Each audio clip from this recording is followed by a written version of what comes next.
이번 스터디는 법인 중간연납에 대해서 스터디를 할 겁니다. 네, W는 법인 중간연납이고요. 그 다음에 결산자료 준비 및 유의할 점을 볼 거예요.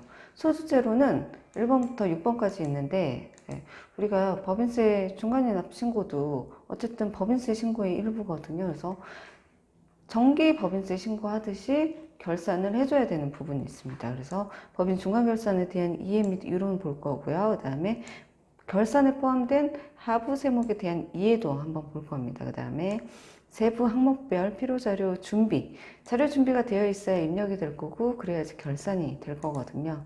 그 다음에 법인 중간결산 자료 입력 순서를 알아야지 자료가 있을 때 그거를 반영을 해볼 거잖아요. 그 다음에 근데 자료를 반영할 때 주의할 점들이 있어요. 그냥 막 해버리면 나중에 다시 처음부터 해야 되는 경우도 있기 때문에 자료 변형 시 주의할 것을 좀 볼 겁니다. 마무리로 끝내요. 법인 중간결산에 대한 이해 및 이론이 있어야 됩니다. 왜 우리가 법인세 중간연납 신고를 해야 하는지 그 부분을 법인 중간결산에 대한 이해 및 이론으로 볼 거예요. 네. 개인의 소득세는 사업 개시일과 상관없이 무조건 1월 1일부터 12월 31일이 소득세 과세 기간이에요. 그런데 법인은 각 사업연도를 정할 수가 있어요. 정관에 법인 설립 시에 우리는 사업연도 기간을 4월 1일부터 다음 연도 3월 31일까지 하겠어요 라고 정관에 기재를 해 놓으면 그게 사업연도가 됩니다. 개인은 무조건 1월 1일부터 12월 31일까지가 소득세를 과세하는 과세 기간이 되지만 법인이 정관에 정한 기간에 따라서 법인마다 다 다릅니다. 근데 우리가 대부분의 법인들이 12월 말 법인이에요. 12월 말 법인이기 때문에 회계 기간은 1년을 초과할 수가 없거든요. 그래서 1월 1일부터 12월 31일을 사업연도로 하고 있는 법인들이 많습니다. 그렇다 보니까 지금 우리가 12월 말 법인을 하고 있고 법인세 정기신고가 3월 31일까지 있는 거죠.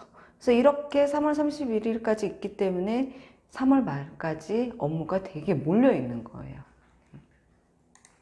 그리고 이러한 정기신고 기간, 회계 연도 기간, 사업연도 기간이 1월 1일부터 12월 31일인 법인이 중간연납 신고는 8월 말까지 합니다. 그 중간연납이라는 건 딱 봐서 1월부터 6월 것까지 사업연도에 대한 회계 기간에 대한 매출액, 그 다음에 비용, 그것들에 대해서 당기순이익이 얼마 나왔고 그거에 세무조정이 가감이 돼서 세액공제까지 반영이 돼서 중간연납에 납부할 세액을 계산하는 게 법인세 중간연납 신고고 이거는 자기계산 방법이에요.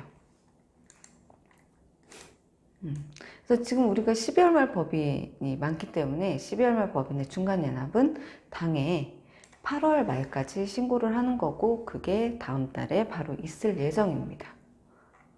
그래서 우리는 공부를 할 때 항상 먼저 공부를 선행을 하고 회사에서 직접 가가지고 업무를 처리를 해야 되니까 지금 먼저 배우는 거죠. 법인세 중간연납에 대한 정의를 알아야 돼요.